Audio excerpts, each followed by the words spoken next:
आज press conference का क्या उद्देश्य है, क्या है? सभी सम्मानित पत्रकार साथियों,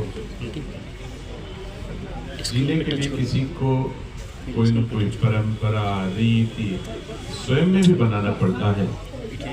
मैंने इस जनपद में हर नए वर्ष में सभी पत्रकार साथियों को शुभकामनाएं देने की परंपरा डाली और आपके माध्यम से अपनी प्यारी रायबरेली के सभी लोगों को शुभकामनाएं देने का भी प्रयास किया। उसी के क्रम में आज मैं आप सबको मिल करके नए वर्ष की शुभकामनाएं देने और लेने दोनों का आयोजन किया। हम आप सब जानते हैं भारतीय संस्कार संस्कृति में जुड़ने और जोड़ने से ज्यादा बड़ा महत्व किसी और चीज का नहीं है। हमारा प्रयास होता है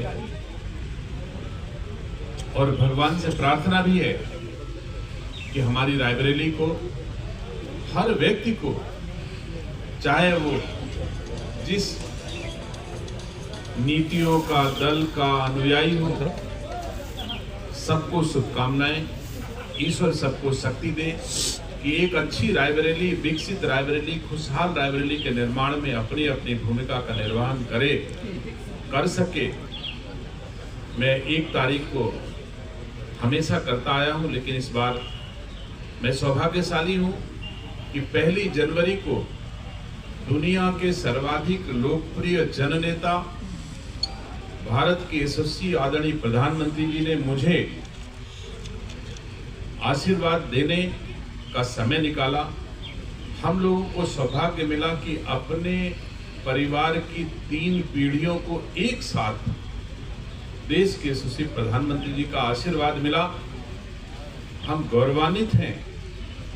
ऐसे क्षण जो किसी भी कार्यकर्ता को कम मिलते हैं, लेकिन वह क्षण मुझे हासिल हुआ। रायबरेली जनपद भी मेरा परिवार है और परिवार के हर सदस्य को सुख की अनुभूति हुई होगी जब रायबरेली का बेटा प्रधानमंत्री आवास में प्रधानमंत्री जी के साथ बैठ करके सम्मान पा रहा हो। तो ऐसे में हर रायबरेली वासी का सीना चौड़ा हो गया होगा, मन खुश हो गया होगा। देश के यशस्वी प्रधानमंत्री जी ने मुझे आशीर्वाद दिया और मेरे साथ पूरी रायबरेली के लोगों को भी प्रतीकात्मक रूप से आशीर्वाद दिया।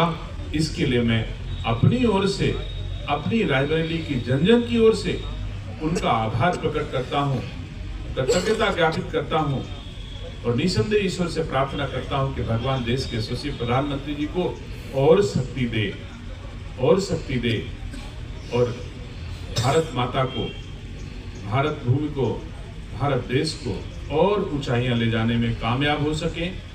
मैं नए वर्ष की आप सबको शुभकामनाएं देता हूं। आपके माध्यम से पूरी रायबरेली को शुभकामनाएं देता हूं। ईश्वर नया वर्ष रायबरेली के उत्कर्ष का हो, ऐसी कृपा प्रभु की हो।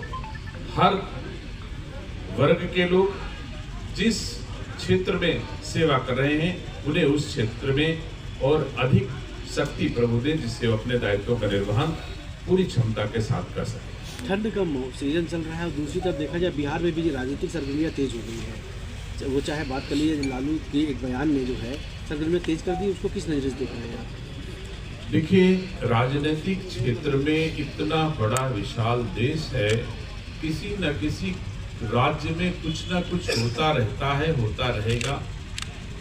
हम आप अपने परिवार में भी प्रतिदिन की घटने वाली घटनाओं को देखें तो कुछ न कुछ परिवार में होता रहता है, तो देश में भी होता रहेगा। ये तो प्राकृतिक रूप से है, कोई ऐसी बड़ी बात नहीं है। देश पूरी तरह से मोदी जी के हाथों में सुरक्षित है, देशवासी मोदी जी के हाथों में सुरक्षित है। थोड़ी बहुत कहीं जहां 4 बर्तन होते हैं, खनकते हैं, होता होगा, लेकिन कोई ऐसी असुविधा किसी रूप में नहीं है। देश को पूरा भरोसा अपने प्रधानमंत्री पर। महाकुंभ में भी जो है आशीष पटेल को लेकर महाकुंभ शुरू हो रहा है और लखनऊ प्रयागराज जो रायबरेली प्रयागराज सड़कें हैं वो भी बन रही है। कब तक पूरा हो जाएगा, कुछ समीक्षा इस पे हुई है?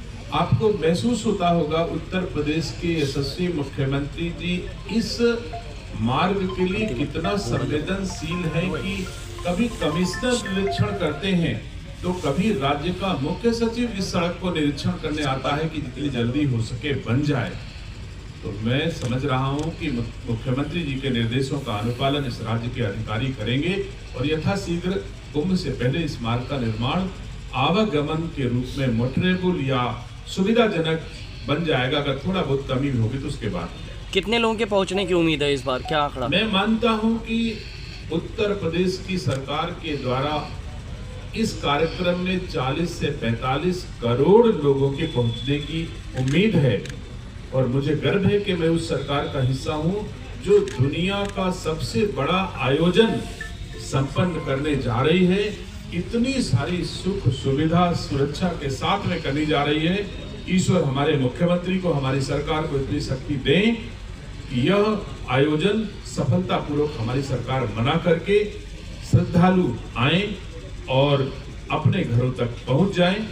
मैं रायबरेली वासियों को भी आपके माध्यम से आमंत्रित करता हूं कि आप सब कुंभ आए, पुण्य कमाएं।